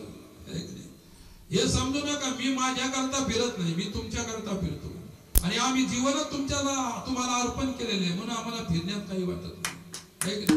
त्याच्यामध्ये काही विशेष नाही की मी माझे मोठेपण सांगून नाही बसले. मग ते काय झालं, शंकर पार्वती भगवान हे सर्व. आणि त्या यानं ते सांगत होतो शिवपुराण. आजकाल हे सर्व तुमच्या डोक्यामध्ये शिवपुराणच बसलेलं आहे. आणि इतकं सोपं सांगितलेलं आहे की नाही. तुम्हाला भगवान शिव प्रसन्न हो न हो त्या सांगणाऱ्याला काही गरज नाही. त्याचा माल त्याला मिळाला की पळाला तो, है की नाही. आणि तुम्ही इतके पागल आहे, ज्याला माल द्यायचा त्याला देत नाही, है की नाही. आणि ज्याला माल इतका त्याच्याजवळ माल झाला, त्याच्याच बोकांडीवर माल होतच राहता. ही परिस्थिती आहे समोरच्या समाजाची. आणि मी सांगतो ते काय झालं, सकाळी सकाळी चाललो, बायाच्या हातात तांब्या. आणि असे जवान पोरं 12वी कॉलेजचे पोरं, त्यांच्या हातात एक गेलं फुलं तांब्या. इतके सकाळी कुठं धावायला लागले. आणि मला माहितच नव्हतं कुठे शिवपुराण चालू आहे म्हणून. पहा. आणि मग मी तिथं मला 2 पोरं सोबत होते. म्हटलं का हे तांबे घेऊन कुठं चालले सकाळी सकाळी. आणि पोरं ती बाई म्हणाली, आम्ही नाही का शिवपुराणात ऐकलं काहीच नाही, महादेवानं नुसतं पाणी ओतलं की तुम्हाला जी मनोकामना ती पूर्ण होती. म्हणलं फार सोपं येतं, जा म्हटलं काही आता. पोराला विचारलं, पोरं म्हणाले आम्हाला असं ऐकलं आम्ही, हे बेलाची पानं आहेत का नाही, याला आम्ही मध लावलेलं आहे. आणि म्हटलं तुम्ही करता काय? ते म्हणे मी नेटचे क्लास करतो, कधी म्हणे मी UPSC MPSC ची परीक्षा देणार आहेत आम्ही. मग हे कुठं चालले तुम्ही? म्हणजे हे जे पान आहे ना, बेलाचं पान यानं मधानं भरलेलं, ते पिंडीला चिटकवायच्या त्या महादेवाच्या, लगेच आपोआपच पास होत. बापरे म्हणजे स्कूल कॉलेज हे कशासाठी काढले, हे फार सोपं आहे म्हटलं. समाजाचा माणसांचा बुद्ध्यांक इतका घसरलेला आहे, कुठं ते बेलाचे पान महादेवाला चिटकल्यानंतर UPSC MPSC पास होत असते. नाही तर कोणी एवढे कलेक्टर होतील, नुसते सर्व लोक कलेक्टरच राहायचे.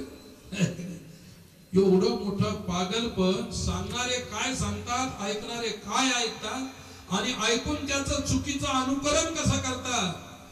म्हणून कथाकारांनी कीर्तनकारांनी समाजाचा दिशाभ्रम करू नये. समाजाला सांगायचं सत्य सांगा, खोटं सांगून त्यांना भुलवण्याचा प्रयत्न करू नका. आणि आज वर्तमान स्थिती बोलणाराचं तोंड दिसतं, पण सत्य बोलायला काही हरकत नसतं. लक्षात ठेवा, आम्ही लोक सत्य बोलू, आम्ही कोणालाही घाबरणार नाही सत्यासाठी. आणि त्याच महादेवाला नमस्कार करताना सनत कुमार विसरून गेले. भोलेनाथ बिचारे काहीच परिणाम नाही झाला. मधाचं पान चिटकवा या वाळलेले पान टाका, काहीच फरक पडणार नाही त्याच्यावर. लक्षात ठेवा, तुमची ना MPSC होईल ना UPSC होईल ना काहीच होणार नाही. याच्यावर पुढे UPSC MPSC होत असते काय? अरे काही ऐकता, काही करताय काय आहे? आणि मला एकच सांगायचं, महाराजांची ना आमची महाराजांना हे असं अजिबात आवडायचं नाही. अजिबात या थोतांड या गोष्टी आहेत त्यांना आवडायच्या नाही. सत्य होतं ते. मी सांगितलं सुरुवातीला त्यांनी अनुकरणातून कर्तव्यातून सत्य केलं. त्यांनी अशा बकवास करून भाषण करून नाही केलं काही. आणि मला एक दिवस ते असे म्हटलं, तुम्ही फार अन्याय करून राहिले. मी अन्याय कशावर करून राहिलो? म्हटलं काही अन्याय नाही बा, न्यायाच्या गोष्टी सांगतो चार लोकांना, अन्याय तर काही वाटत नाही. नाही म्हणले, अन्याय तुमचा चालू आहे. मी म्हणत नाही की दुसऱ्यावर तुम्ही अन्याय करून राहिले, पण तुम्ही तुमच्यावर अन्याय करून राहिले. म्हणजे इतके फिरता काही शरीराची काळजी करता का नाही? आणि कोणी ठिकाणचा इकडे महाराजांना भेटायला, महाराजांची कमाल आहे बा. किती फिरतात ते, किती फिरतात बघायसाठी. त्यांना सुद्धा माझ्या शरीराची, माझ्या जीवनाची दया यायची. आणि मग आम्ही बोलतात, मी आश्चर्यचकित झालो. मी म्हणलं अन्याय कोणावर केला आपण? अन्याय तर काही केला नाही. तुमच्या शरीरावर तुम्ही अन्याय करून राहिले, याच्याकडे लक्ष ठेवा. या शरीराकडून तुम्हाला पुष्कळ समाजाची सेवा करायची आहे. मला ही सत्य गोष्ट आहे. नंतर मला कळाला अन्याय साधूची गुह्य भाषा असते. आणि ते भोलेनाथ बिचारे काहीच म्हटले नाही. याचा अर्थ लक्षात ठेवा, तुम्ही किती शिवपुराण ऐकले, भोलेनाथ तुम्हाला काहीच देणार नाही. लक्षात ठेवा, ज्या दिवशी तुम्ही भोलेनाथासाठी भोळे व्हाल त्या दिवशी तुम्हाला भोलेनाथ देईल. आणि तुम्ही तर शहाणे समजता स्वतःला, कशाला तुम्हाला भोलेनाथ दिला? शहाण्याला काही देत नसतो देव, ते भोळे आहे त्याला. हरिपद प्राप्ती भोळ्या भाविकासी. हरिपाठामध्ये म्हटलेलं आहे की हरिपद प्राप्ती, भोळ्यांना हरिपदाची प्राप्ती होते, शहाण्यांना होत नाही. आता भंगात पुढे येणार आहे त्यावेळी सांगेल तुम्हाला. आता काय झालं, ते सनत कुमार विचारे गेले विसरून नमस्कार करायचा. भोलेनाथ तर काहीच म्हटले नाही, पण आई साहेब रागावल्या. काय फीट कुठं होतं? ज्यावेळी का बुद्धीत एकदा फीट झालं की मग खतरनाक आहे. आई साहेब म्हणजे बुद्धी, भोलेनाथ म्हणजे परमेश्वर. परमेश्वर सर्वांना सारखं, नमस्कार करणारालाही तोच, नमस्कार करणाऱ्याला सारखं, ते काहीच नाही. पण बुद्धीला मात्र नाही सहन झालं. एवढा मोठा साधू सनत कुमार, नाव घ्यायला काहीतरी लागतं, ब्रह्मज्ञानी पुरुष, आणि तुम्हाला नमस्कार सुद्धा नाही केला. भोलेनाथ म्हणजे काय फरक पडतो मला नाही नमस्कार केला? अरे इतके लोक तुम्ही बसले, एखाद्यानं नाही केलं तर काय फरक पडतो? वंचना करीती जनदुष्ट नष्ट, मुख्य श्रेष्ठ वंदिताती. एका श्रेष्ठाने वंदन केलं, हजारो मूर्खाने नाही केलं तरी चालतंय. एका श्रेष्ठाने केलं तर झाली बरोबरी. हजारो मूर्खाने करून काय उपयोग आहे? काय? आणि म्हणून ते शिव भगवान म्हणाले, हे बघ असं काही नाही म्हणे, त्यांना नसल ध्यान राहिलं तर गेला. नाही म्हणे आपल्याला नाही सहन होणार. तुम्ही देवादी देव, तुम्ही महादेव, तुम्ही आमके, तुम्ही तमके ना, हे असं असतं का कुठं? आणि एवढा मोठा शिकलेला आणि एवढा मोठा प्रवचनकार, एवढा मोठा साधू, उपनिषदाची भाषा बोलणार, तुम्हाला नमस्कार करत नाही. अरे जाऊ दे ना, का त्याला फालतू गोष्टी मनात धरून नाही, आपल्याला नाही सहन होणार. एकदम राग आला. माताजी काय म्हणाल्या, अरे एवढा साधू झाला आणि काय उंटासारखी वरती मान करून गेला, नमस्कार सुद्धा केला नाही, जा उंट होऊन जाशील. काय होऊन जाशील? त्या रस्त्याला झालं काय चूक झाली का? सरळ चाललेला माणसाला केलं उंट. बुद्धी तुम्हाला काय करून टाकेल हे सांगता येत नाही, इतकी खतरनाक बुद्धी आहे. कधी तुम्हाला घोडा बनवेल, कधी उंट बनवेल, कधी मांजर बनवेल, कधी काय बनवेल. ही बुद्धी आहे. आणि त्यावेळी ते झाला उंट झाल्यानंतर अरे शंकर भगवान एक दिवस असेच फिरत फिरत एकटे झाले. ते उंट निंबाचा पाला खाऊ निंबाचा पाला. आणि शंकर भगवान म्हणाले, ते आमच्या बायकोनं तुम्हाला दिला होता का शाप, तुम्हीच आहे का? म्हणे आपणच आहे. आणि म्हणजे काय निंबाचा पाला खाऊन राहिले, काय लाडू खाणारे, गुलाबजामुन खाणारे, पुऱ्या खाणारे, भजे खाणारे, आणि असा निंबाचा पाला काय? काय म्हणाले, साधू किती स्वज्वळ असतो लक्षात ठेवा. सनत कुमार उंटाच्या रूपात म्हणाले, भगवान शेवटी आई आहे, आईच्या करुणेनं मला उंट बनवलं. तिची इच्छा होती मी उंट बनलो तर उंट बनलो. आणि उलट मी त्या ठिकाणी आता काय सांगावं, उदास झालं. उलट चांगलं वाटत आहे. काय निंबाचा रोज काय सकाळी उठले की लोकाचार करावा लागायचा, हात धुवा, आंघोळ करा, पूजा करा, नंतर लोकात या, हे संपलं.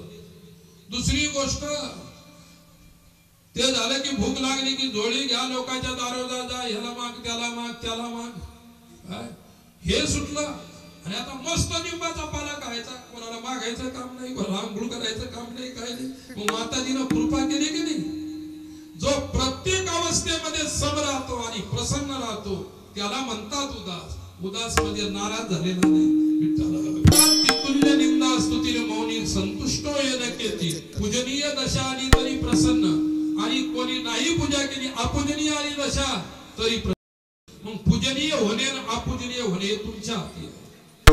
हे दुसऱ्याच्या हाती नाही, हे दुसऱ्याच्या अन्नात सांगितलेलं आहे. तिसऱ्या कडव्यामध्ये जाणतिया पाठी लागला उपाद. जे स्वतःला ज्ञानी समजतात, जाणते समजतात, मोठे समजतात, त्यांच्यामध्ये जास्त अभिमान अहंकार असतो, म्हणून ती उपाधी आहे. नेनता तो सिद्ध भोजनासी. तुकाराम महाराजांनी एक खूप सुंदर उदाहरण दिलं, शेवटचं उदाहरण आहे. नेनता तो सिद्धी. जो जाणताय त्याला जाणीवेचा अभिमान असतो, अहंकार असतो. नवल अहंकाराची गोठी विशेष लगे अज्ञानाचे, सज्ञानाचे झोंबे कंठी, नाना संकटी नाचवी. सांगतात अज्ञानी माणसाला तेवढा त्रास नाही, पण ज्ञानाला अहंकाराचा ताटा असतो. ज्ञानीची अहंकार हीच उपाधी असते, लक्षात ठेवा. आणि ज्याचा अहंकार गेला तो उपाधी मुक्त झालेला आहे. नेनता तो सिद्ध भोजनाशी. सिद्ध भोजनाशी एक उदाहरण दिलं. जो जाणता नाही, ज्याच्याजवळ अहंकार आहे. तुकोबाराय म्हणतात, एका व्यक्तीच्या घरी लग्न होतं, मुलीच्या लग्नाचा समारंभ होता. एक श्रीमंत सोयरा होता. गलतीनं चुकीनं त्याच्यापर्यंत पत्रिका पोहोचली नाही, परंतु एक दिवस त्याची गाडी लग्नाच्या गावातून लग्नाच्या मंडपा शेजारून चालली होती. आणि गाडीमध्ये ड्रायव्हर होता. तो म्हणाला, तुमच्या पाहुण्याचं लग्न आहे आणि अक्षता फेकायची वेळ झालेली आहे, तर 4 अक्षता फेकून दिल्या तर बऱ्या होती. तो म्हणाला, मला कुठे आमंत्रण आहे. श्रीमंत माणूस, श्रीमंत सुज्ञ माणूस, काय, आणि मला कुठे पत्रिका आहे, मी कशाला अक्षता फेकू. परंतु अक्षता फेकायला काही वेळ होती, 15-20 अर्धा घंटा होता. तो म्हणला, तू म्हणतोस उतरतो. थोडस उतरला. तिथं विशेष लोकांची पंगत बसलेली होती, जे उशिरा येतात. आपल्या इथं कशी परंपरा, जे उशिरा येतात त्यांना विशेष समजल्या जातात, आणि जे टायमावर येतात ते फालतू. विठ्ठल विठ्ठल.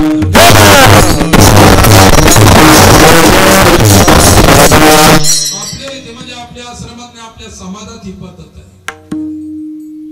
तिला पुढाऱ्याला टाइम दिला असतो 12चा, ते इथं 4 वाजता. आणि म्हणतो विशेष पाहुणे राहिले, विशेष राहिले. अरे ज्याला वेळेचं भान नाही ते कसलं विशेष आहे. वेळेचं भान ठेवलं पाहिजे. ठीक आहे, अर्धा घंटा पाऊण घंटा काही कारणामुळे इकडे तिकडे होऊ शकतं, ती गोष्ट नाही. हमेशाच विशेष फल प्राप्त करून घ्या तर उशिरा यायचं. उशिरा आलं म्हणजे लोक म्हणतात विशेष माणसं, इतके लोक त्यांची वाट पाहायला लागतात. हे उतरलं खाली आणि मग तो लग्नात ज्याच्या घरी होतं लग्न त्याला वाटलं मोठा माणूस आहे बा, काय दुसरा ड्रायव्हर होता, याला घ्या जेवण घ्या. हे ताटलं, मला का आमंत्रण आहे का जेवण घ्या. तो ड्रायव्हर म्हणला बा माणूस विनंती करून राहिला, चुकला असेल बसायला काय कर. नाही मी नाही बसणार, मी नाही बसणार. जो अज्ञानी आहे जो साधा नेनता तो सिद्ध. आणि त्या ड्रायव्हर वाटच पाहून होता की मला कधी नव्हतं जेवायला बस. त्याला म्हटल्यावर पटकन त्याला पंगत धरली, खाऊन घेतलं जे काय ते नुसतं तसंच उपाशी ताट राहिलं. नेनता तो सिद्ध भोजन, तो साधा आहे, नेनता विचारे त्याला काय नाही, मान नाही, अपमान नाही. सहज गेला, 2 घास खाल्ले. लग्नावाल्याला आनंद, त्याचंही पोट भरलं, त्याला आनंद. हे अक्षता फेकल्या तरी उपाशी होतं, काय याचा आनंद याला. म्हणजे विशेषत्वामध्ये जे दुःख आहे सामान्यत्वामध्ये ते दुःख नाही. म्हणून साधू नेहमी सामान्य होऊन समाजात राहतात, विशेष होऊन कधी राहत नाही. असं राहिलं पाहिजे. शेवटी तुकोबराय म्हणतात, तुका म्हणे भय बांधले गाठी चोर लागे पाठी. तुकाराम महाराजांनी दुसरं उदाहरण दिलं.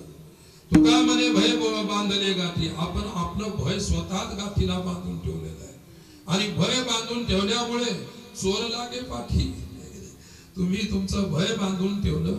जुने आमचे कीर्तनकार लोक एक उदाहरण द्यायचे, जुनी गोष्ट आहे.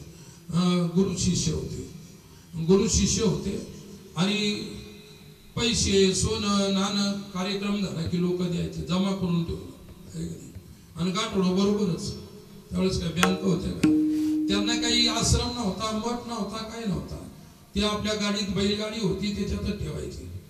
एके दिवशी दोघं पायी चालू होते. गुरु महाराजांच्या जवळ ते गाठोडं होतं, सोन्याच्या पैशाचं गाठोडं. शिष्य पाठीमागं चालला होता. कोणीतरी भेटला, कुठं चाललंय म्हणजे चाललो एवढं आश्रमला कार्यक्रम आहे. हा काही पैसे आदले असले तर टाकून द्या इथं, पुढं चोर आहेत. पुढं काय चोर आहे, चोर. गुरु ज्याच्याजवळ गाठोडं त्याला भीती, ज्याच्याजवळ नाही त्याला काय भीती. ते मस्त मोकळं चालायला लागलं हात फेकत. आणि ते गुरु महाराज म्हणतात, अरे बापरे पुढं चोर म्हटल्यानंतर आपल्याला सावध लागेल. काय ते म्हणाले, एक काम करा. म्हणे काय दिलं कमंडू, म्हणजे नाल्यामध्ये धीरा असेल पाण्याचा भरून आण, आणि त्याच्या देखत गाठोडं लपून ठेवता येत नव्हतं. आता ते गाठोडं लपून ठेवायचं, त्याला तिकडं पाठवलं आणि पटकन लपून ठेवलं. काय गुरुनं ठेवलं लपून. ते आलं कमंडूल घेऊन, तहान लागली होती का, गाठोडं लपवायचं होतं, दुसरं काय. पण त्याच्या देखत लपवता येत नव्हतं. आणि पुढे गेल्यानंतर हेच काढून पळून जायचं. काय सांगता, कोणाचं काही सांगता येत नाही. आणि म्हणून ते आला पाणी घेऊन, ब्या पाणी काय, आणि मग चालले. अरे म्हणजे आपण साधू आहे, गाठोडं गिठोडं काय पाहून घेऊ. चोराने घेतलं तर घेतलं. आणि आले चोर, समोर चोर येताना दिसू लागले, त्यांच्याकडेच येत होते. येत असताना शिष्यानं चिमटा घेतला. गुरु म्हणे बाबा ते टाकून द्या. काय तर ते म्हणाले, असं काही घाबरायचं काम नाही, डर तो पीछे रखिए. डर तो कई समय पीछे रखिए, आप कोई डरने की बात नहीं. तुका म्हणे भय बांधले गाठी. आपण आपलं भीती स्वतः निर्माण केलेली आहे, स्वतःच बांधून ठेवलेली आहे. आणि म्हणून काम क्रोधाधिक चोर आपल्या पाठीमागे लागला आणि ते आपल्याला लुटण्याचा प्रयत्न करतात. म्हणून लुटून घ्यायचं नसेल तर साधू जवळ या. तुमचं जसं तसं व्यवस्थित राहील. काय तुमच्या जवळ ठेवा किंवा आमच्या जवळ आणून ठेवा, आम्ही जपन करू. त्याचं जतन करणं आमचा धर्म आहे. अशा प्रकारे तुकोबारायांच्या संपूर्ण अभंगाचा अर्थ सांगा. कीर्तनाचा वेळ संपले. शेवटचे मात्र 2 शब्द. स्वामी विवेकानंद आश्रमाच्या वतीने महाराजांच्या प्रेरणेने, आशीर्वादाने, अथक प्रयासाने महाराज निष्काम कर्मयोगी संत होते. त्यांनी आपलं कर्तृत्व आयुष्यभर निभवलं आणि त्या कर्तव्याचे धडे तुम्हा आम्हाला सुद्धा घेऊन गेलेले आहे. त्यांचं कर्तृत्व हा त्यांचा धर्म होता आणि त्या कर्तव्याचा, कर्तृत्वाचा धर्म तुम्ही आम्ही जर पालन करत राहिलो तर आपणही सुद्धा एक दिवस कर्मयोगी झाल्याशिवाय राहणार नाही. अगाध ज्ञानाचा साठा त्यांच्याजवळ होता, शिदोरी त्यांच्याजवळ होती. त्यांनी आपली शिदोरी समाजापुढे सोडली. कर्तृत्वातून ते देत राहिले. मी सांगितलं की त्याने प्रवचन कीर्तन या भानगडीतून त्यांनी दिलं नाही. करायचं, केलेलं जगाला दाखवायचं, त्याच्यातून जगाला जे घेता येईल ते जगाने घ्यावं. आणि जे घेण्यासाठी त्यांनी हे सर्व, मी हे म्हणणार नाही की तुम्ही घेत नाही, तुम्ही अवश्य घेता. म्हणून महाराजांची परंपरा जशाला तशी आजही आश्रमाचे आमचे अशोक भाऊ असतील, सर्व आश्रमाचे ट्रस्टीगण असतील, सभासद असतील, आश्रमाच्या संबंधी असणारे सर्व भक्त परिवार असेल, आश्रमावरती प्रेम करणारे तमाम तुम्ही जनता असाल, हे सर्व महाराजांच्या परंपरेचे आपण सर्वजण पाहिक आहोत. त्यांनी दिलेलं कर्तृत्व त्यांच्या कृपेनं चालवत राहायचं, एवढा तुम्हा आम्हाला मिळालेली शिदोरी आहे. परंतु या शिदोरीचा कधीही अव्हेर करू नका. ती शिदोरी जपा. तुमच्या तर कामाला येणारच आहे, पण सोडल्यानंतर अनेकांच्या कामाला येणार आहे. महाराज शिदोरीचं गाठोडं बांधून घेऊन गेले नाही, ती सोडून गेले. ती शिदोरी त्यांनी इथं सोडली. ज्याचा ज्याचा हात पडेल त्याला त्याला मिळेल. काही तिकडं लांब उभे आहे, तर मिळालं पाहिजे, त्याला नाही मिळणार. लक्षात ठेवा. जो त्यांच्या जवळ येईल, त्यांच्या हृदयाजवळ येईल, त्यांच्या विचाराच्या जवळ येईल, त्या सर्वांना महाराजांची ही बोधाची, ज्ञानाची आणि निष्काम कर्माची शिदोरी मिळाल्याशिवाय राहणार नाही. काय शेवटी मला एवढं त्यांची आठवण सांगायची. आयुष्यभर ज्यांनी माझ्यावरती नितांत प्रेम केलं, आपल्या हृदयाच्या गोष्टी मला सांगितल्या, मी माझ्या हृदयाच्या त्यांना सांगितल्या. आणि तुम्ही मला उद्या विचारसाल काय काय सांगितलं सांगा. तुम्हाला नाही सांगणार आम्ही. काय तुम्हाला सांगून काय फायदा आहे? ज्याचं त्याला जे असतं ते बरोबर असतं सर्व. म्हणून त्यांनी आता हृदय आपले चौफाळून या भले बरे बसव पाऊले आपलं हृदयाचं आसन करा, सिंहासन करा. उदाहरण करणारे हृदय त्यांच्या विचाराजवळ न्या. ती विचाराची शिदोरी तुमच्या हृदयात ठेवतील.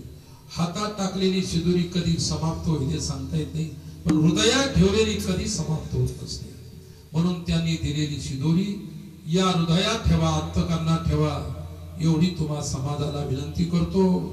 आणि महाराजांच्याच कृपेने त्यांच्या स्मरणातून स्वामी विवेकानंदाचं हे जन्मोत्सवाचं स्मरण आपण जे साजरं करत आहोत. आणि शेवटचं पुष्प मला स्वामी विवेकानंदांच्या चरणी वाहण्याचा आज सुयोग आला. अशोक भाऊ असतील, दोन्ही शास्त्री महाराज असतील, यांनी तारीख घ्यायच्या वेळी मला सांगितलं कोणता दिवस लागतो काय. आणि मला काही नाही, कोणत्या दिवशी सेवा आली तर मला तेच आहे. आणि योगायोगानं शेवटचं पुष्प आलं, हे तुमचं सर्वांचं प्रेम आहे. काही मी तुम्हाला मागणार नाही. अशाच प्रकारची प्रेमदृष्टी ठेवा, प्रेम द्या, एवढीच माझ्या झोळीमध्ये तुमच्याकडून दान मागतो. समाजाला हे दान मागतो. आणि जे परमेश्वराने कर्तृत्व करण्यासाठी दिलेलं आहे ते अबाधितपणे चालू राहावं. इथे चालू राहावं, तिथे पळसखेडलाही चालू राहावं. जिथे जिथे आम्ही जाऊ तिथे तिथे समाजाच्या कल्याणाचं कर्तृत्व हे सदैव धर्म कार्य चालू राहो.